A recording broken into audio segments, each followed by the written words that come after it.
So, what I'm saying is, I think this.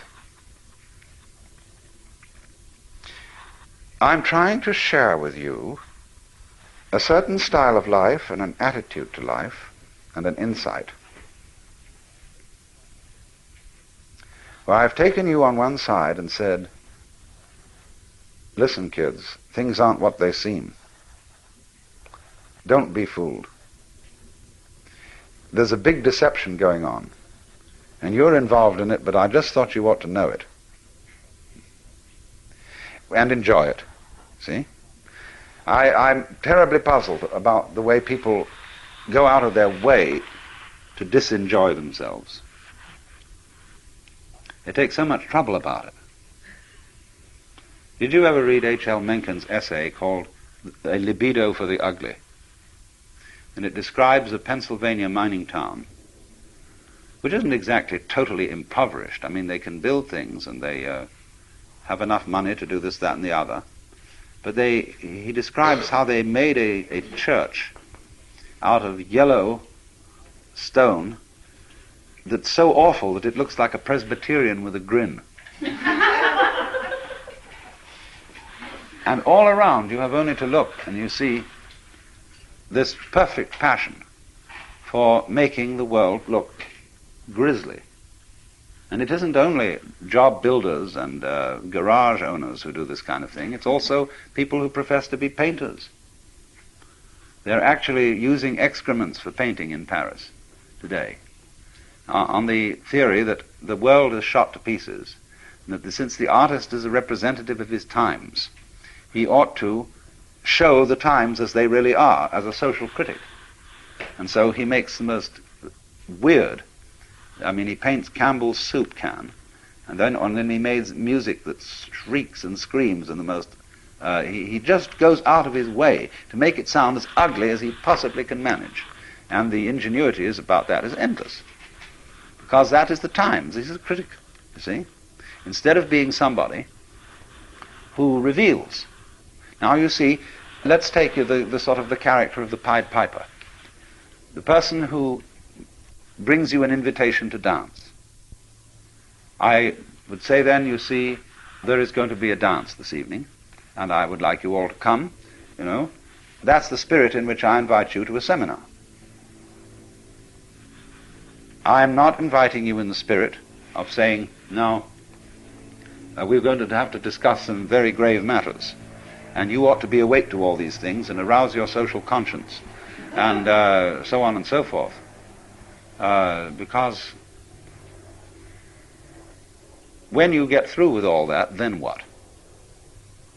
When you get through with feeding the hungry and clothing the naked, and we are making great strides with automation and technology in abolishing poverty totally, then what are we going to do?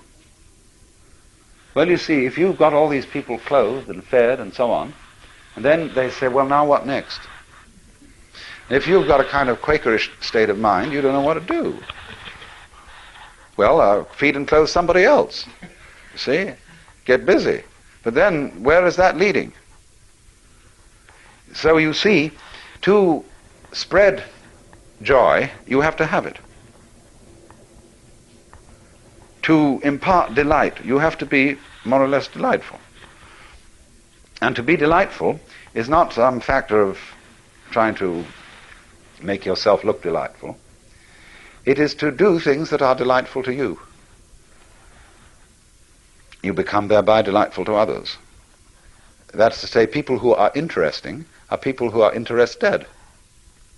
Any person, for example, who is constantly thinking about all sorts of other things and other people and so on, because they're fascinating, becomes a fascinating person. But a person who doesn't think about anybody else, and who's got very little going on inside their skull, is boring. So, in other words, your engagement with the external world, the more you are involved, the more your personality is enriched. But if you try to enrich your personality by taking a course in how to win friends and influence people, or how to be a real person, you'll become just a washout.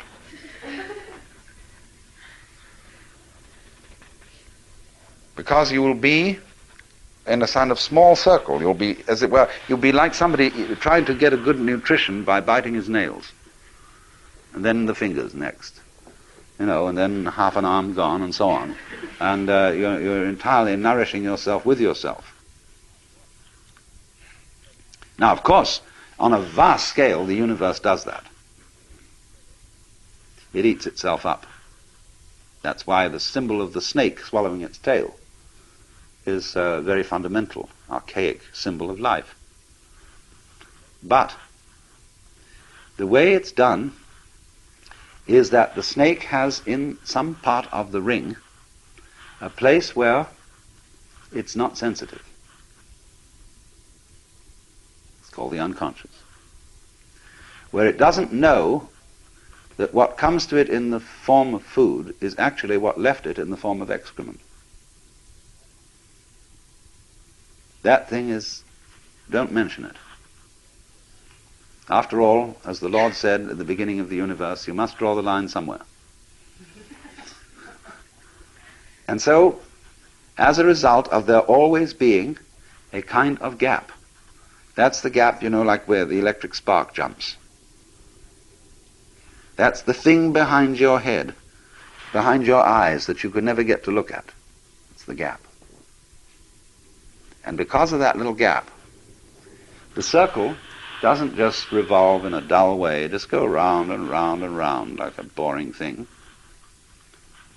It has rhythm. See, if I say, yoy, no rhythm. See, it's just one long sound. After a while we say, oh, cut it out. Or we just become insensitive to it. But what we want to hear is a break in it, you see.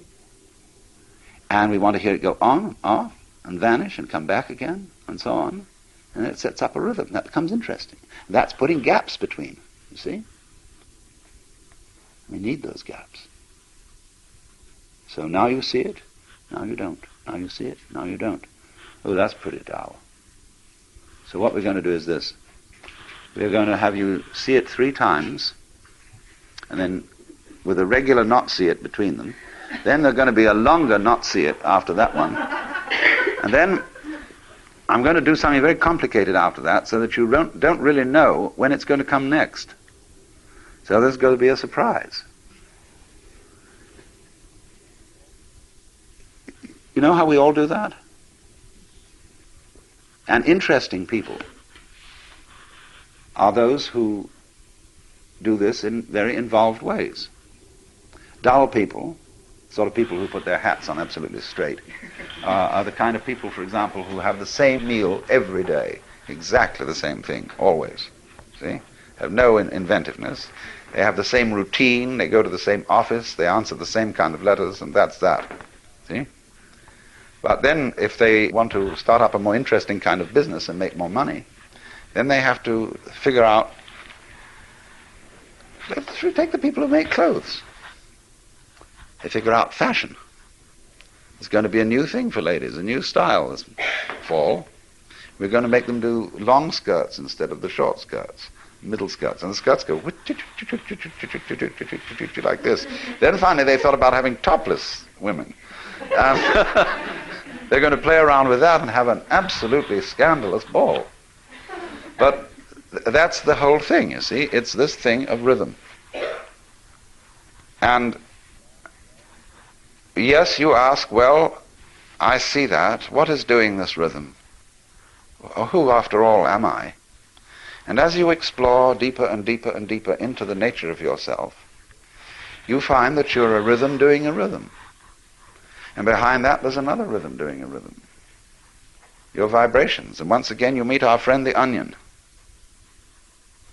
And who is doing all this? Why, he disappeared. He came around, and there it was, and we were looking for him, and he vanished. And then just when we weren't looking for him again, there he is. But every time we try to see, he isn't there. Now, do you see that? That situation is what's called life.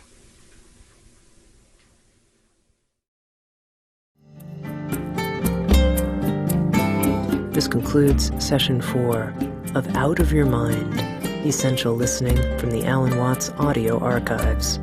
Our program continues with Session 5.